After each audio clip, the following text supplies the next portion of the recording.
Thank you for that moment of silence.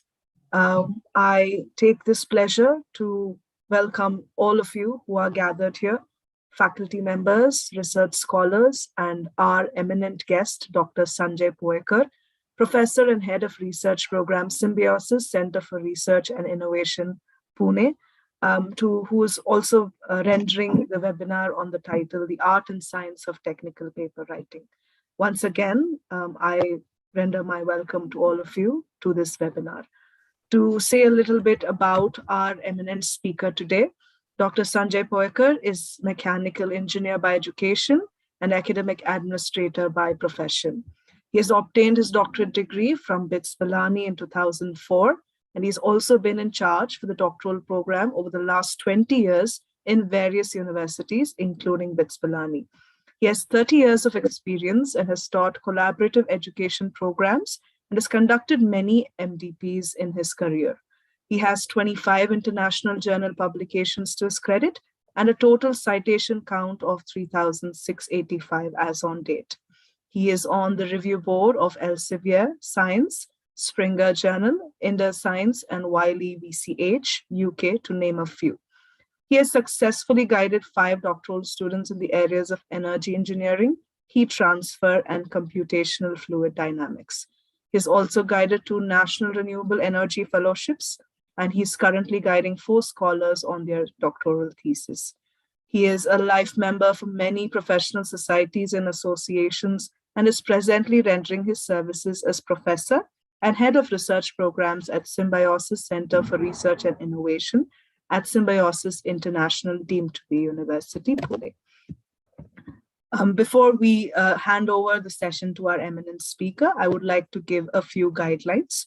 Once the webinar begins, I request all the participants, if you encounter any questions on our speaker's content, please post them on the chat box and we will facilitate the same at the end of the session.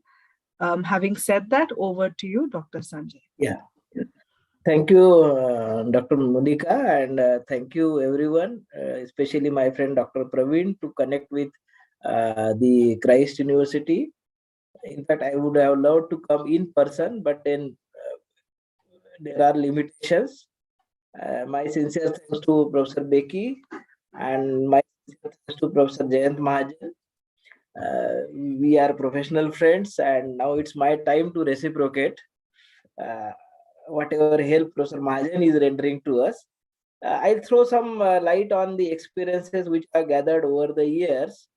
About 40 slides are there, and we'll be consuming about 45 to 50 minutes of presentation and followed by question answers. You can please feel free to stop me and ask me questions if you are having any. It doesn't matter much. The discussion should be on. Okay. So can we begin, madam? Am I audible? Yes, sir, you are. Yes, you are. Yeah.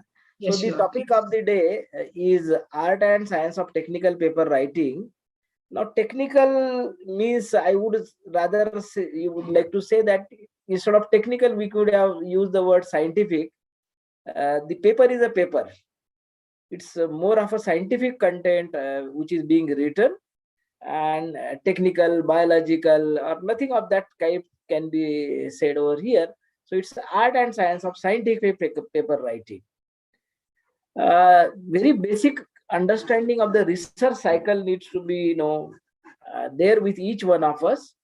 We should identify a research problem, conduct the research, and then it leads to publication. And the cycle continues. Many researchers stand on the shoulder of the giants. They identify the research gaps, then take up new research problems. Maybe they will improve the research methodology. They will improve the tools, techniques of analysis, and come with new publications. And this cycle continues. Point which I want to drive through this cycle is that one should identify a problem which is researchable, do a purposeful research. Rather, I would urge the participants that The research they are doing should be unbiased and should lead to addition of new knowledge. And whatever new knowledge we generate, it may be a small piece of knowledge or it may be a substantial body of knowledge we generate, that should be converted into a publication. So generation of new knowledge and identification of the problem, these are at the heart of publishing process. Now we can measure the research output in terms of research publications. Research publications can be journal papers, books, book chapters, proceeding paper, case studies. These are all most commonly published material. We can also have the research output in terms of intellectual property like patents, designs, copyrights, geographical indicators. And normally the student community is very much interested in this. They normally come with new gadgets. Uh, just let me take a phone call. Somebody is calling. Sir मी एका seminar मध्ये आहे. नंतर phone कर शकतो.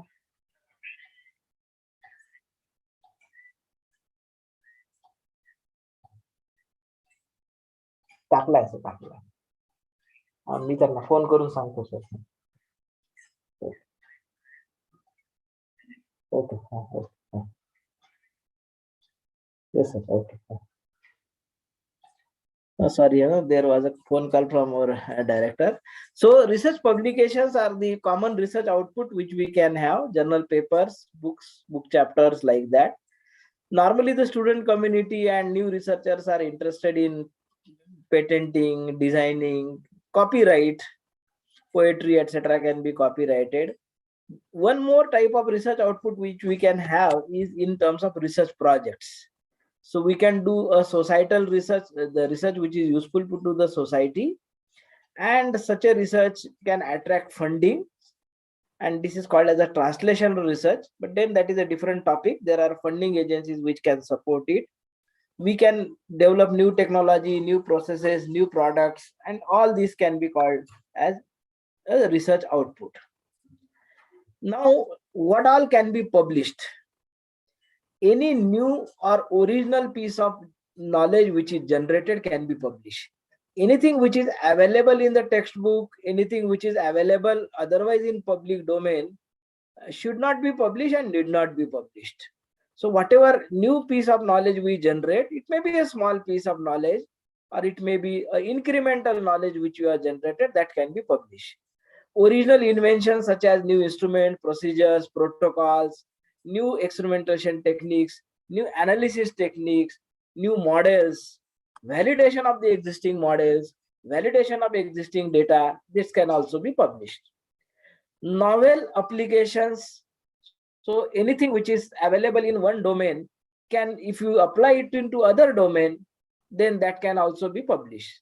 Like the traditional industrial engineering based knowledge, if you apply to say a new and emerging area, definitely we can draw parallels and publication can be done out of that. Applications which are confirming the established theories and facts can be published. New theories can be published. Policy matters can be published, and review can be published. So these are all the matters which can be published. Please keep in mind one thing, that you must generate new knowledge which can be either of these, and that can be published. Now, what cannot be published? The papers in international, national conferences, symposia, and workshop is not called as a publication. Now, this is something which many people will know, think that, no, how come we were thinking this as a publication? Anything which is presented in the conference is not called as a publication. If it comes out in a form of a book or no proceedings or a journal, then it can be called as a publication. Merely presenting it and gathering a certificate is not called as a publication. Abstracts are not called as publication. Extended abstracts with or without ISBN, ISSN are not also called as publication. Now, this is where many times we book of abstract is published by the conference organizers. Many times abstracts are published in somewhere, maybe in IEEE Explorer or somewhere. this cannot be called as publication. Any article, paper uploaded on social science research network is not called as a publication.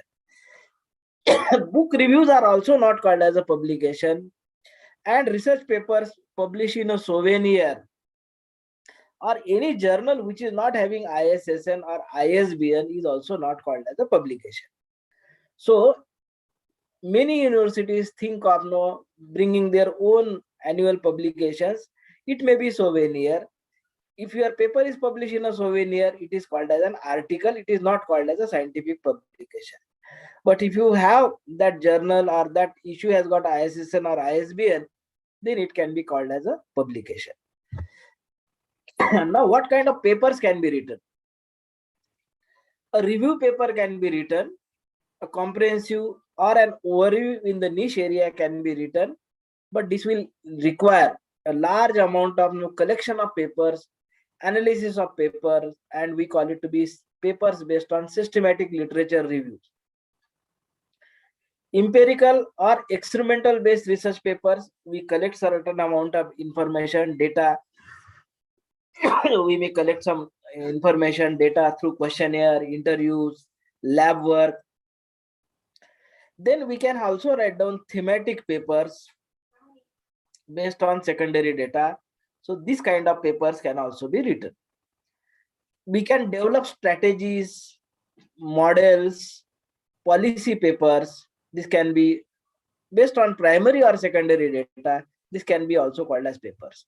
We can have theoretical based papers based on secondary data, policy based research paper based on either primary or secondary data, and we can also collect case studies which are similar in nature or which drive a concept. Those case studies can be also logically organized and they can be also categorized in terms of research papers. Normally we tell this strategy to our research scholars, and this is something which I would like to tell to the audience here also. Please think about doing a good research work, but if you do a good research work and do not put it in a properly indexed journal, then it will be the waste of time, and the original work which you have done, you may not get benefit of that. So the best strategy is, if there is a journal which is indexed in Scopus and Web of Science, then you must go for publishing that paper, and that strategy is called as an excellent strategy.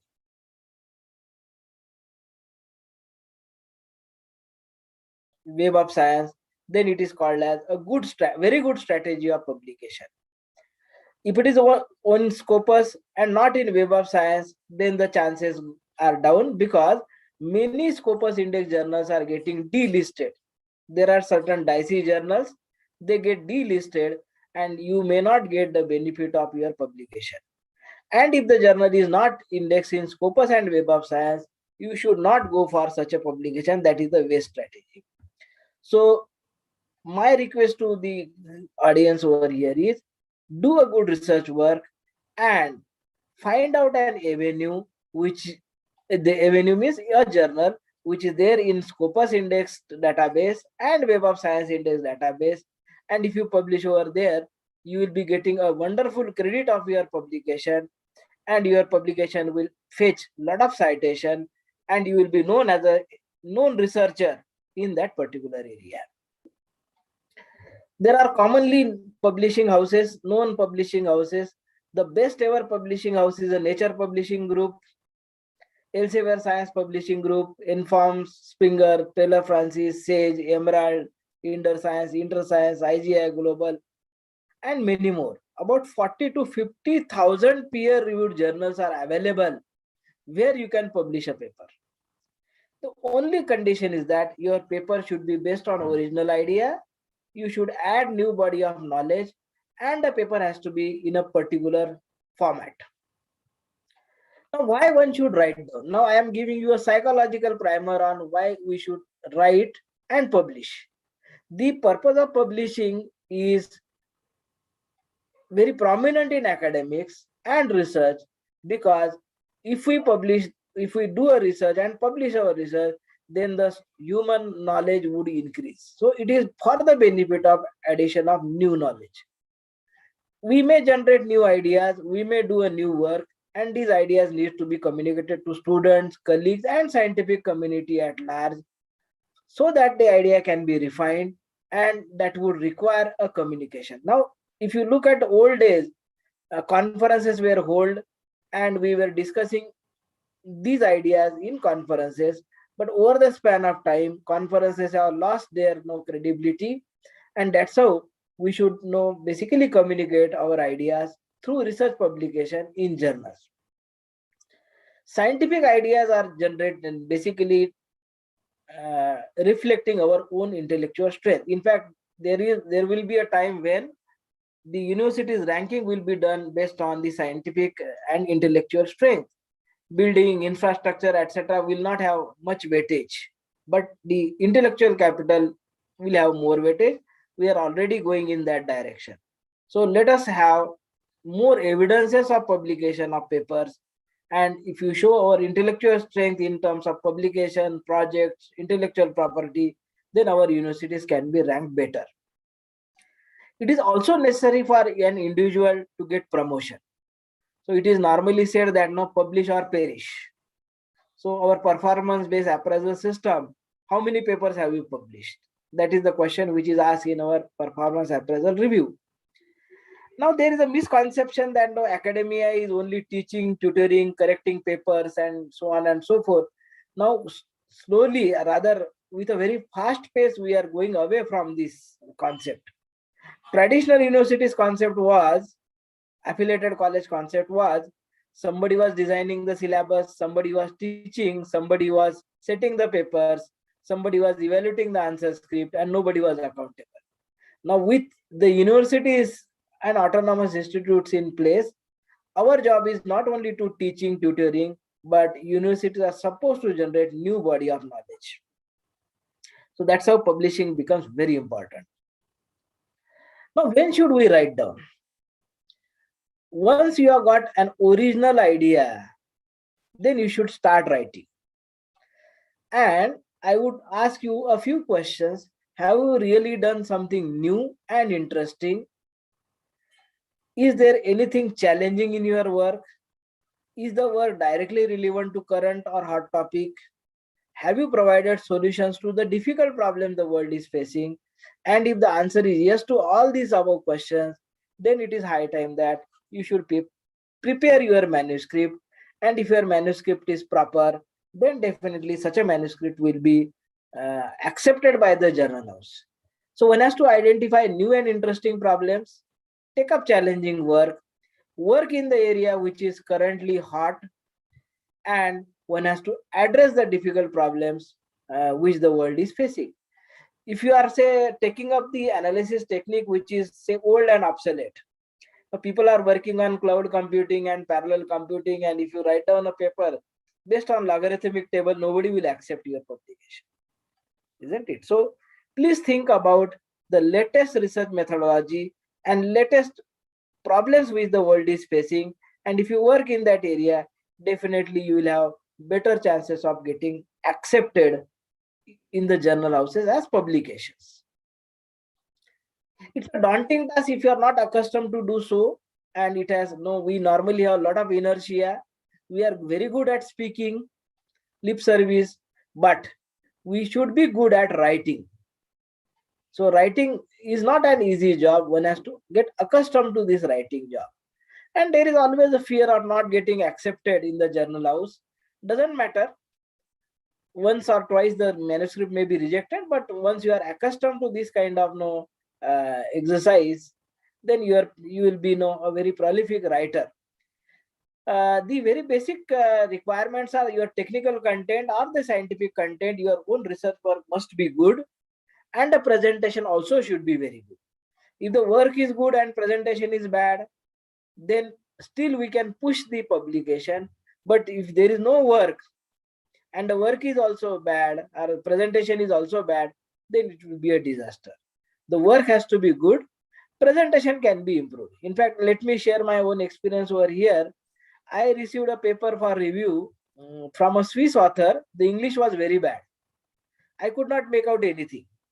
Then I told the journal editor that no, this paper shall be given shall be edited by a good English writer, and maybe the author can take publication houses English writing services. The paper was damn good. Then it was subsequently published and might have accepted or no, might have attracted a lot of citations. So point of the matter which I am trying to tell you is one should not try any shortcut to the technical content. Many times what happens is we tend to, or we are tempted to take something which is published by others. We are tempted to plagiarize somebody else's work. So one has to basically avoid any type of plagiarism, fabrication of data, falsification of data, and unethical practices. Now there is a Singapore statement on research ethics. There are 4 points. I think I have listed all these 4 points. And in our university, we have got a policy.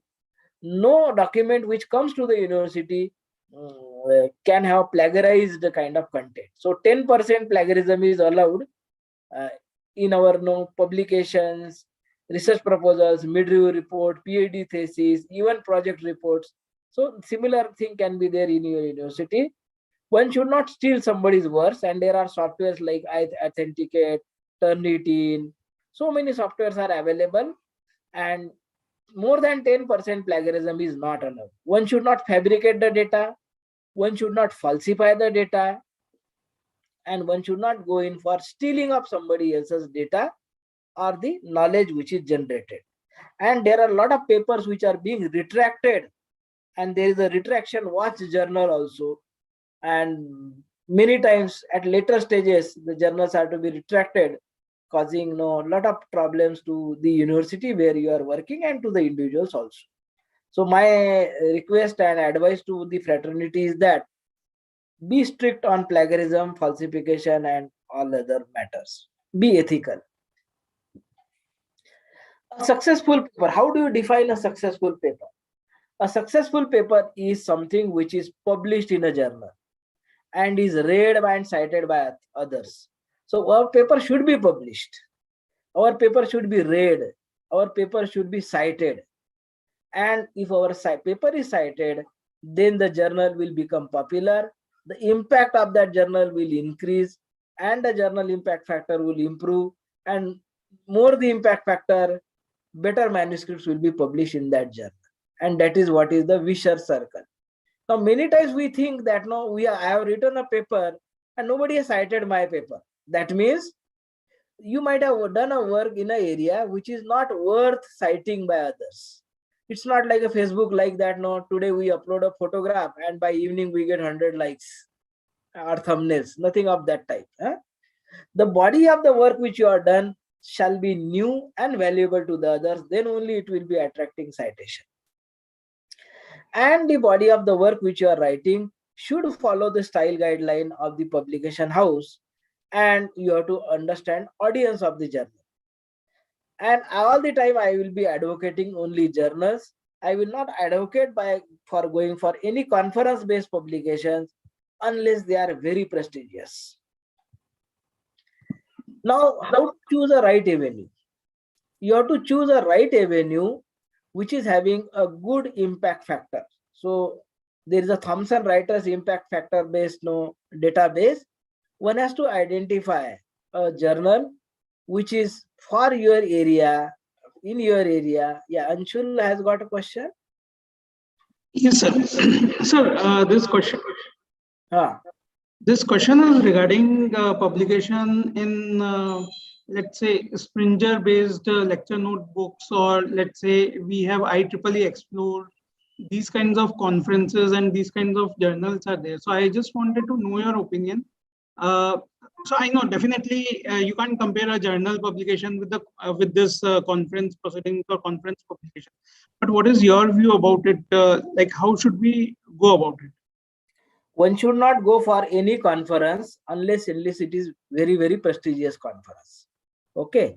So one has to basically identify a conference by how much, what edition of the conference is being done, who are the organizers, if there are Nobel laureates, etc., in that body of the conference organizers, then such a conference organizers are very prestigious. Now, this IEEE Explore is a very, very dicey platform. IEEE, basically, there is no need that a journal house should publish a journal in a printed format. It can be in soft format also. The paper should have DOI. It should have page number, volume numbers. IEEE Explore, what they are doing is they are simply uploading the abstracts, and those cannot be called as publications. So don't go for such a kind of thing. Go for a concrete publication house, concrete journal house, which has got a wonderful impact factor, etc. Okay. I will throw some more light on it, but don't get tempted, because your original research work, which you have done, should not go at a wrong avenue, basically. I would urge you to think about a journal called as Nature. If you are in biotechnology area, if you are a biotechnologist, the ideal publishing house will be a Nature. And you can be as good as a Nobel laureate if you publish in Nature. If you are a pharmacist and if you publish in Lancet, it's a very prestigious. If you are an operations researcher and if you publish in European Journal of Operation Research, it is a very prestigious thing. In fact, I know one journal house, they publish monthly issue of the journal. Journal of Nanotechnology and Nanophysics is there. They have declared on their webpage that they reject 90% of the papers they receive. But the impact factor is 94 or 95, something like that. Okay. So go for a journal house which is having high impact factor. Unfortunately, the experience of Indian journals, except a few, are not very encouraging. In fact, Institution of Engineers were also not very prestigious till date, but now they are tied up with Springer Publishing House. There are certain INSA journals which are good enough, but otherwise Indian journals are not having very good prestige. Visibility is lagging in Indian journals. A beginner may go to a conference to get an experience, but should not continue for a conference for a long time. Now I will quote certain examples. In my area of research, if you have done a community-based study in renewable energy, there is a journal called as Energy for Sustainable Development. They publish only community-based studies. They will not publish alpha, beta, gamma, triple integration, double integration. They will not publish. They will not publish machine learning, AI, nothing. They will publish something which is based on community studies. IEEE Energy Conversion and Management, they will publish archival, experimental and theoretical papers only. They will not publish these studies which are community-based studies. Energy Policy is a journal which will publish economic aspects and regulatory matters of energy. So my request to you is, in your area of research, identify an avenue which is exactly suitable to you. And if you target a paper in that journal, then definitely you will not face a desk rejection. In fact, recently we had an interaction with Dr. Dwivedi, who is in Swansea University. He is a chief editor of a journal, Information Technology and Management. They say that now they receive large amount of papers, and they have to desk reject many papers. Obviously, there is no new body of knowledge which they come across. And there is many researchers are doing work in a leading area where the journal wants to publish, but those manuscripts are not well written. Then they advise them to get editor services, etc. But your area of research should be very niche area in which the world is wanting new body of knowledge to be added. Many research journals specify the length of publication. Publishing house brings a special or dedicated issues from time to time. You may say that I am working on, say, application of artificial intelligence for retina problems. And nobody knows there are journals on retina problems and there are separate journals on AI. But I am working in an area which is it is application of AI to retina problems. But then there will be journal houses, they will bring special issues, and you can always take the benefit of the special issues. many times the select conference proceedings are published in journal after peer review. But then this is a very dicey thing. To attract good audience to our conferences, we always say that selected papers will be published in a so and so journal. But then the word selected is very dicey. It's like no, up to 50% off or up to 90% off. 90% off is given on a handkerchief and only 5% off is given on a blazer. But then people purchase blazers thinking that they will get 90% off. So something of that type, please think about. Unless until the conference is a very prestigious conference, don't think of putting the papers in the conference. Now, write down the paper. Sanjay sir, Yeah. sir, Yeah. I have a question related to what you said. Can I ask you? Yeah. With your permission. Yeah. So, sir, I'm a PhD researcher. So I have written, say, a paper. Now, the university says that you need to present it into conferences. But then, so what should I do? Should I present it in a conference, then wait to get responses, then go to a journal? But then again, there would be a lot of time that would go behind that. No, you can't save time. You can't save time. My request to you is basically go directly to a journal. If your paper is good, go directly to a journal. If your paper is dicey, then go through a conference route. See, there are conferences and good journal houses are bringing the conferences. Like Elsevier is organizing a conference, and then they publish the conference papers in energy procedure type of journals. And it's not only in energy area. There are in all areas there are procedure type of journal which do not have impact factors, but then they are Scopus index journals. So going through a conference route is easy, but it is dangerous. Directly going to a journal house is always suggested. Directly going to a journal which is listed both in Scopus and Web of Science is the best strategy. Going to a Scopus index journal directly is the next best strategy. Going to a conference route is not an advisable strategy. Even if your university is telling you something, it may be because of some other interest of the university, but then that is not a strategy which is worth practicing. If you have done a wonderful research work, directly go to a journal. In fact, I have not gone to any conference after 2002. It is 2021 now. I have not gone to any conference. But I have so many more papers are published because I directly go to the journal houses. So write down after completion of sufficient amount of original research work. You should have detailed notes at your hand. Consolidation of information should be there. Your references, tables, figures, everything should be ready. Write down a review. If at all you are planning to write down a review, write down it after working in an area for a long span of time. Let me tell my own experience here. I am a good review writer because I have got out of my 3,700 citations, about 3,000 citations are on review papers. That is the best strategy to get visibility in the world. I have written a review article way back in 2003 and it got published in a Elsevier Science 10 Impact Factor journal in just 7 days. That is the power of a review paper. And that review paper has got 2,000 citations as of now. Then I kept on collecting papers in that particular area.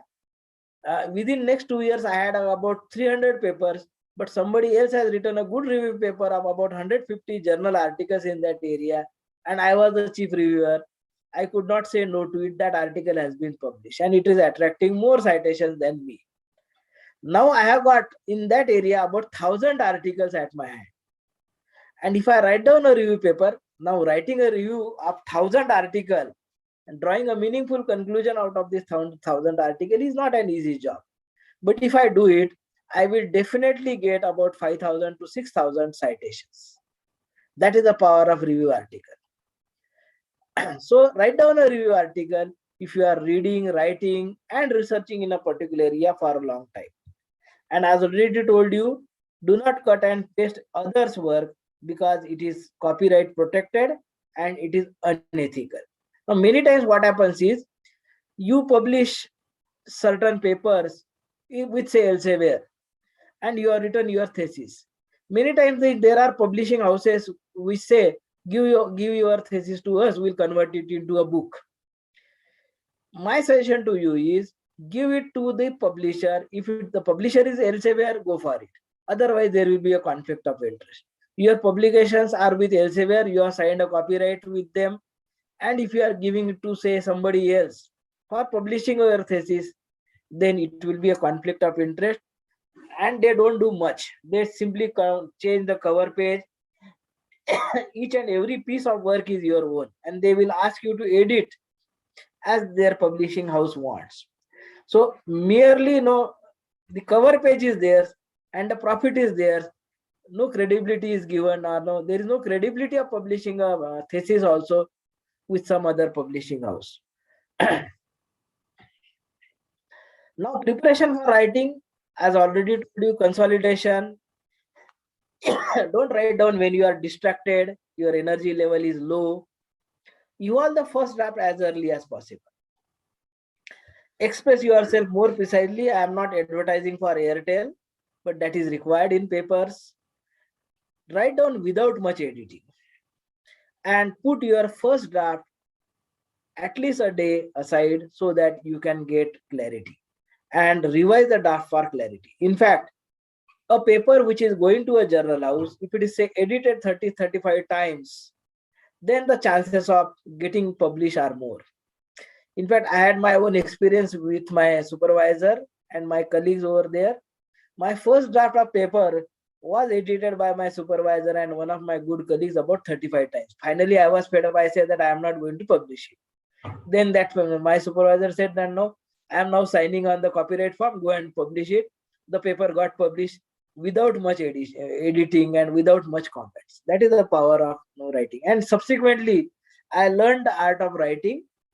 And when we are revising the draft 2-3 times, it becomes a publishable manuscript. Certain fundamentals: write for readers rather than writing for yourself. Many times we are tempted to write down in a, say, narrative way. It's not right diary writing, no, subah utha, brush kiya, chai piya, no, nothing of that type. You have to write down in a typical way. Write down for readers rather than writing for yourself.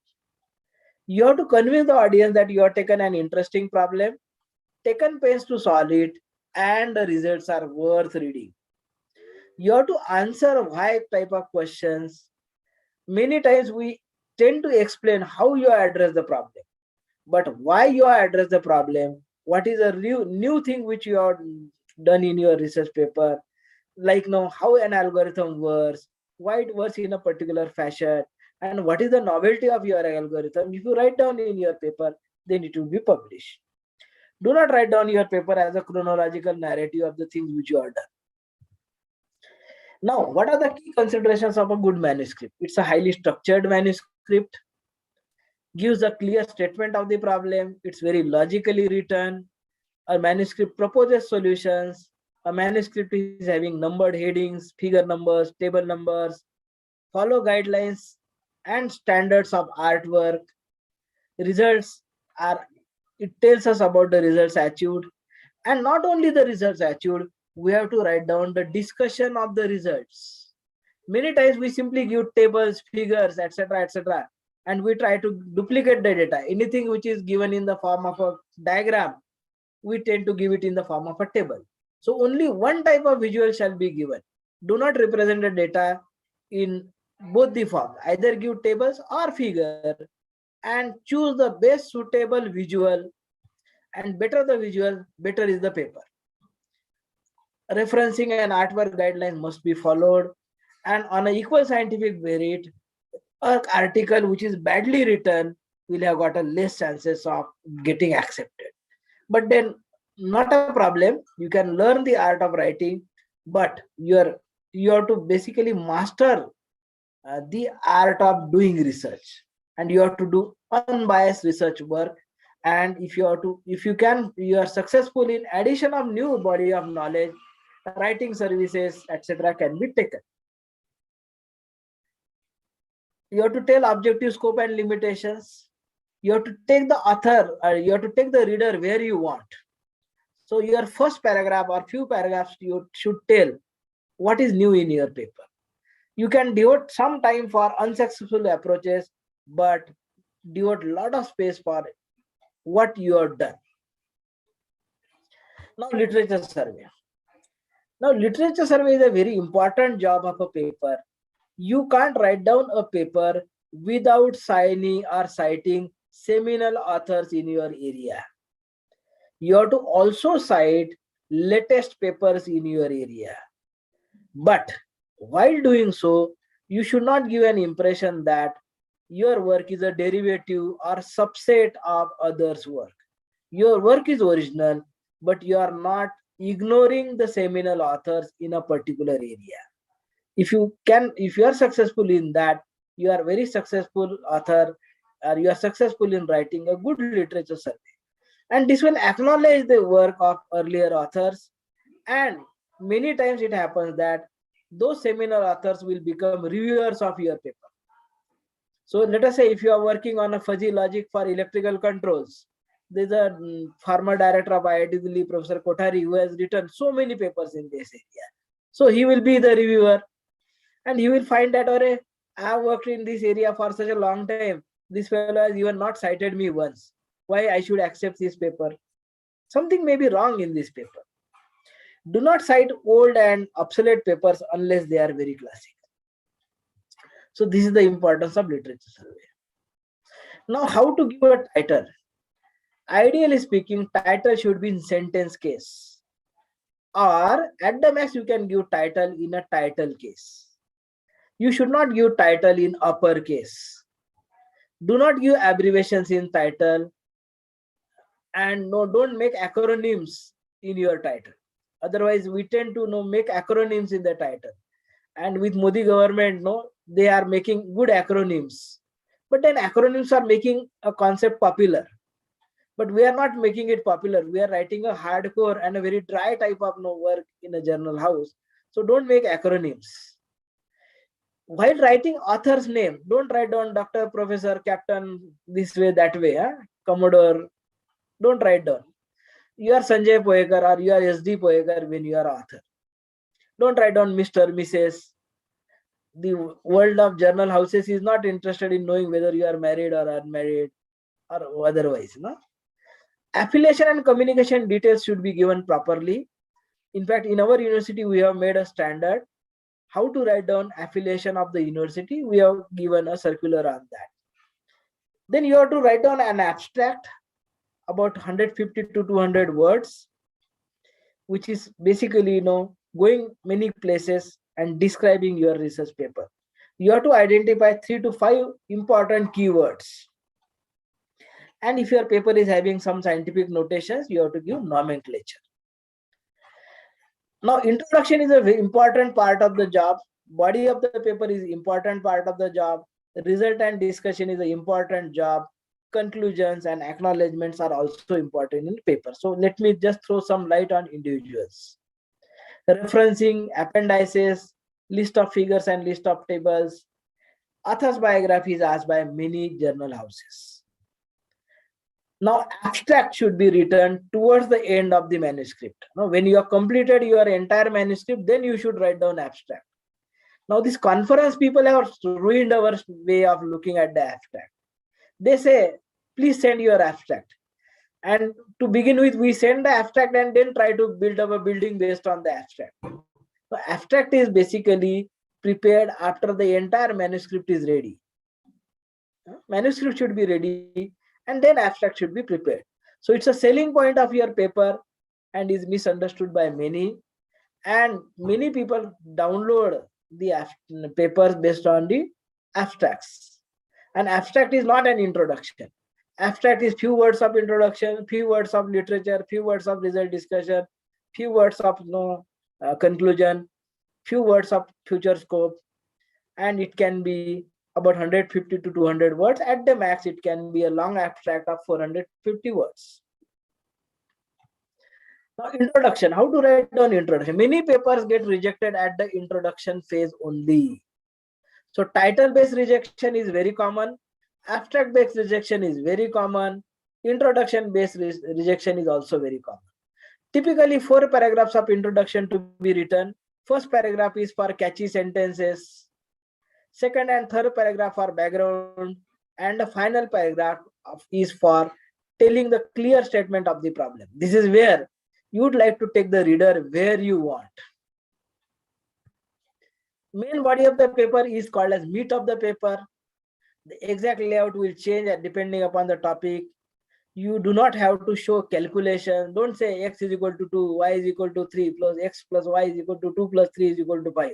You are not writing lecture notes or answer booklets. You don't have to show calculations. You have to show only the standard algorithm, and then the results can be given.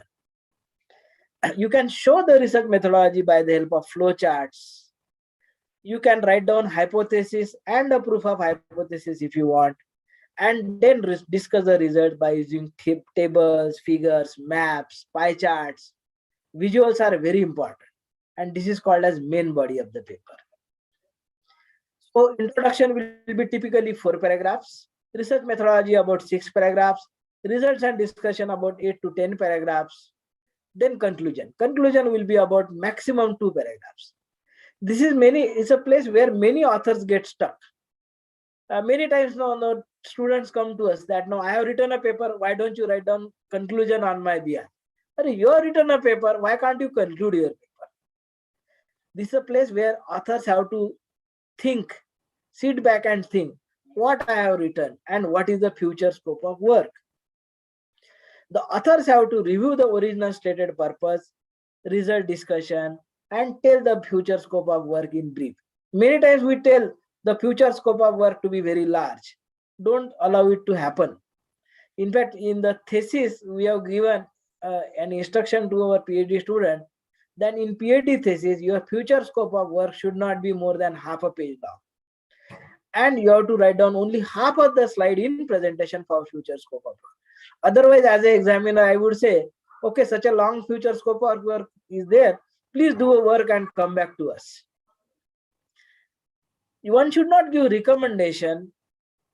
You can give recommendation based on the research work, but you should not give general recommendation. You should not give general recommendation. You can give conclusion and specific contributions of your research. Should not give recommendation unless until it's very specific and based on your research outcome. I am now taking you to the through some indicative bugs in the manuscript.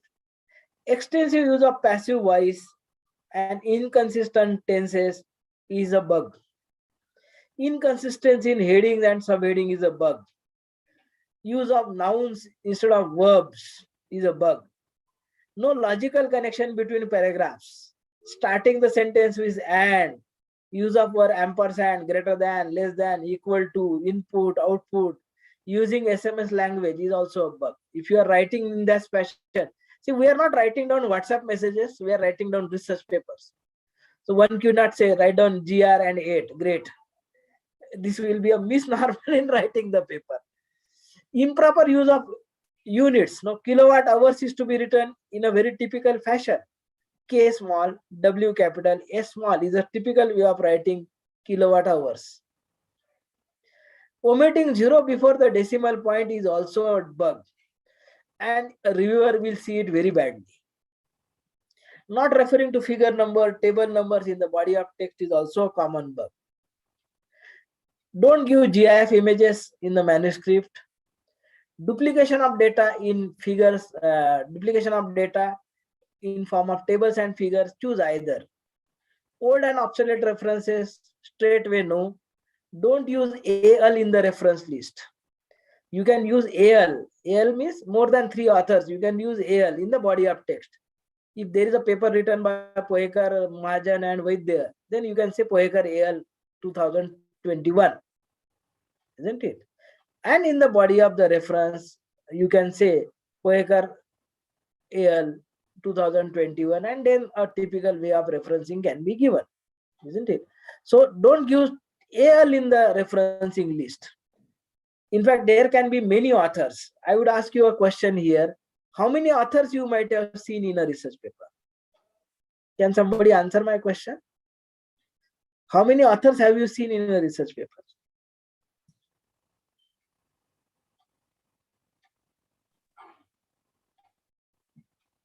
Any answers? Sir, I have seen 7 authors, 8 authors. Okay, good. Very less number of authors you have seen. So, in fact, I have seen one paper on quantum computing for finance, and there like 7 authors from IBM have contributed, and then they have published it in IEEE transactions. Okay. No other answers on this?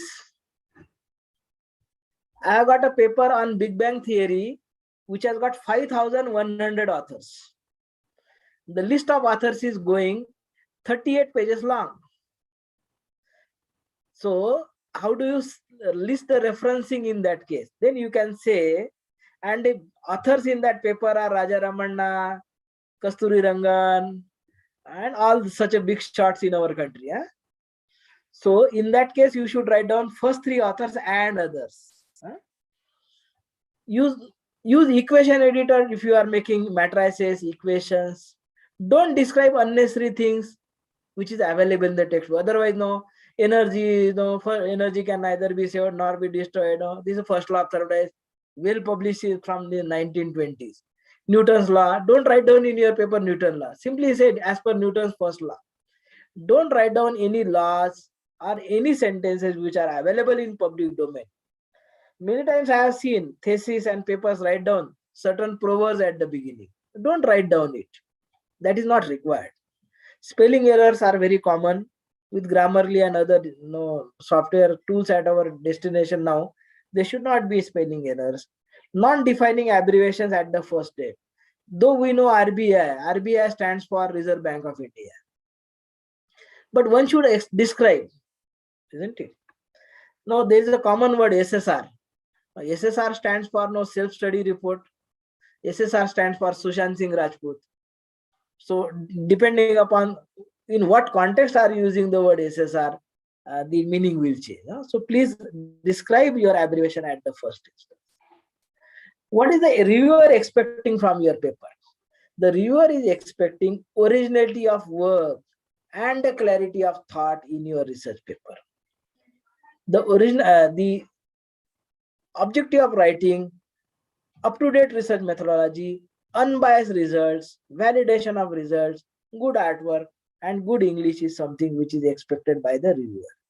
In fact, I am giving you a list of reviewers' expectation.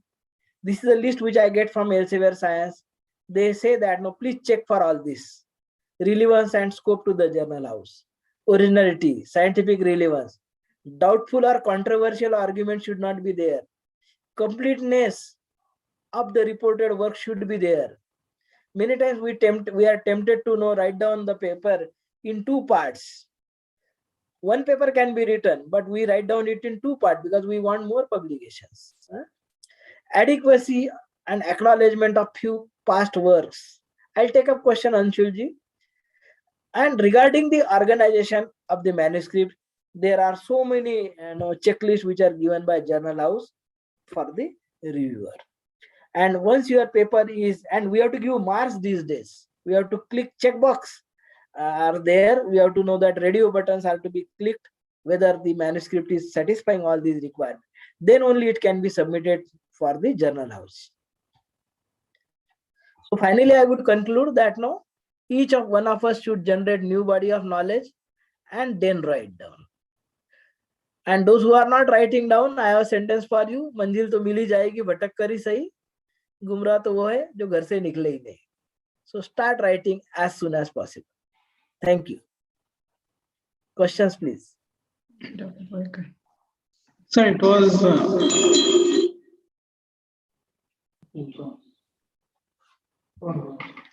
was very nice interacting with you.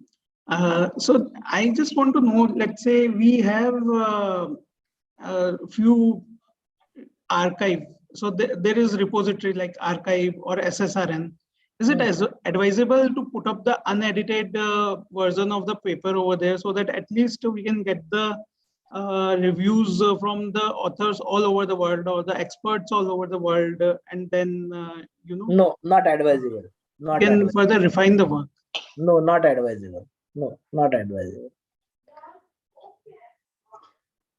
Because this plagiarism and other tools are there, you should have a complete control on your research work, and your research methodology has to be so concrete that there is a complete talk which I give on building blocks of research.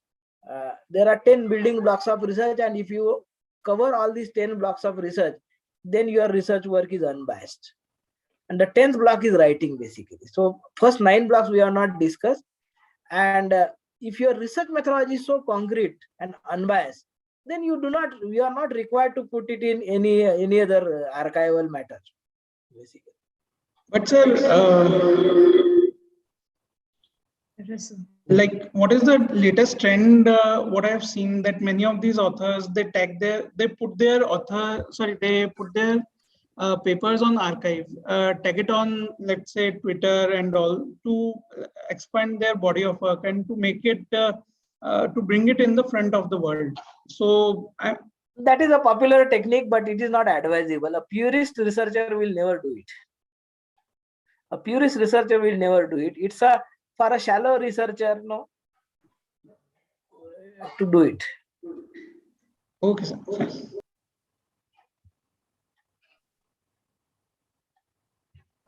Are there any other questions? In the chat box, I only noticed Stani sir, but Stani sir already asked. Are there any other questions to Dr. Sanjay?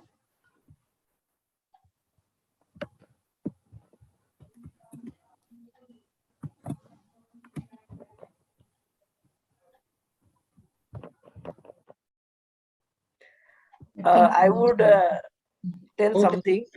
Please identify the best possible journal in your area. Are there any other questions?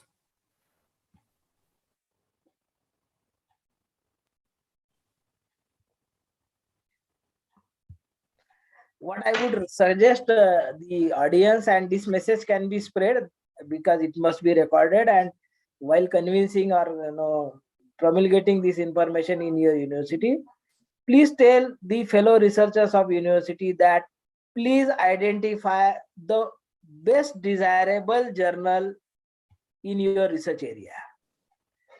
Don't go for ideal journal, don't go for workable journal. Please identify a journal which is most desirable. After writing 28, 29 papers and getting 3,700 citation, my wish is I should have at least one paper in European Journal of Operations Research before I retire. If I can have a wish at this level, new researcher must have some wish, isn't it? And you must get one paper, you must follow one ideal author in this area. If I am working in Lean Six Sigma in healthcare, there is one Jiju Anthony, I must publish a paper with Jiju Anthony. If that is the aim, then everything will fall in place. In fact, Professor Mahajan might have listened to me many number of times. I asked the students, who is the best researcher in your area? He said, oh, so and so. Okay, now I got one examiner to be appointed to review your thesis. That's how one should work. And everything will fall in place after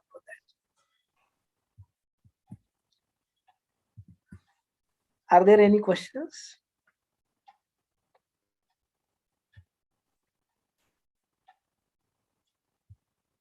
I think Dr. Sanjay has given us various dimensions to think about how we want to proceed with research and what we need to be careful about, what we need to be motivated about. And that was very inspiring, very insightful, sir.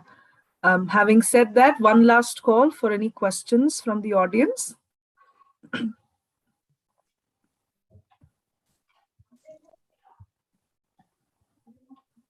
I think we don't have any questions for the speaker today. Thank you. All right. Thank you very much for your patience hearing, and maybe we'll have some other opportunity to throw some more light on other aspects. Huh? Thank you, everyone. Sir, just a minute. Yes, Monica, continue. So we are coming to the end of our webinar today, and to call it the end, I invite Professor Jayant Mahajan, Faculty of MBA, to render the vote of thanks for the afternoon. Thank you, Monica. So, Pohekar sir, it's always a pleasure listening to you. And each time I'm on the panel with you, I end up learning something new always. So, and then today, as an academic community, as you rightly pointed out, it's more important for all of us to build the intellectual capital more as compared to the other parameters which like infrastructure, etc., which build the institution.